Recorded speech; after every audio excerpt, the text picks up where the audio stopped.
The Age of Discovery for the Dutch. Prior to the Age of Discovery, the Dutch hadn't gone beyond their own country.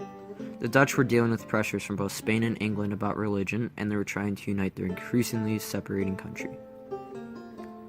The Dutch began the Age of Discovery with a great economic base, thanks to their merchant-based economy, and because the Dutch people were extremely hardworking due to their Calvinist beliefs.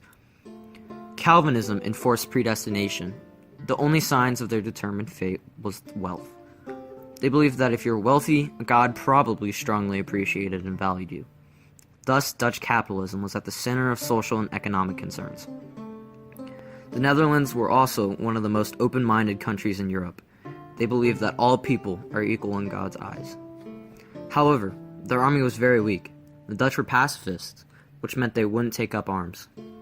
Also, the Dutch had a very strained relationship with one of the most powerful countries in Europe, Spain. By the 16th century, the Dutch had explored what we now know as New England. They also discovered the Hudson River. But the Dutch wanted more. However, they didn't know where they wanted to go.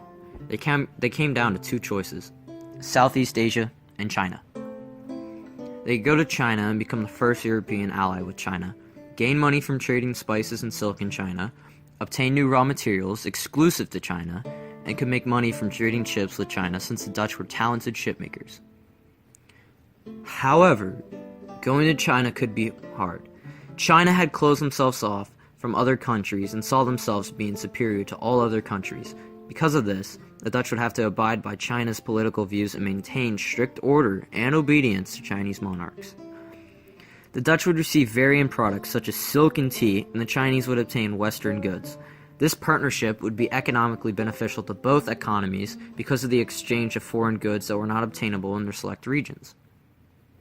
However, Dutch attempts at trade could result in opposition from the Chinese monarchy, and could be costly to the Dutch's societal view in Europe, Dutch trade, and could significantly hurt Dutch economy. Southeast Asia was the head of the spice trade. A lot of spice and wealth came out of Southeast Asia. Southeast Asia had also not been touched by nearly any other European country, which would allow the Dutch to control the trade within Southeast Asia. Southeast Asia also came with downfalls. First, it was super far away from the Netherlands, and long journeys during this age were extremely dangerous. Another consequence could be that the people of Southeast Asia could revolt against the Dutch. The overall consequences of settling in Asia could be upsetting other countries in Europe who also wanted to control the trade in Asia. Another consequence would be seriously upsizing their economy. They would go from trade just in Europe to trade across many countries. Despite all of these downfalls, the Dutch could develop incredible success in Southeast Asia.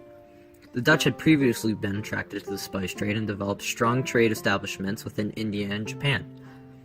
The Japanese Emperor Tokugawa began his removal from European culture by persecuting Japanese Christians and expelling all European missionaries.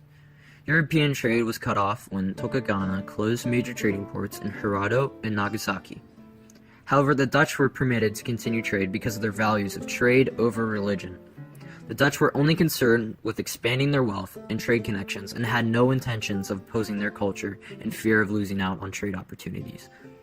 However, if any Dutch social and religious views began to spread around the Japanese people, trade would be completely canceled.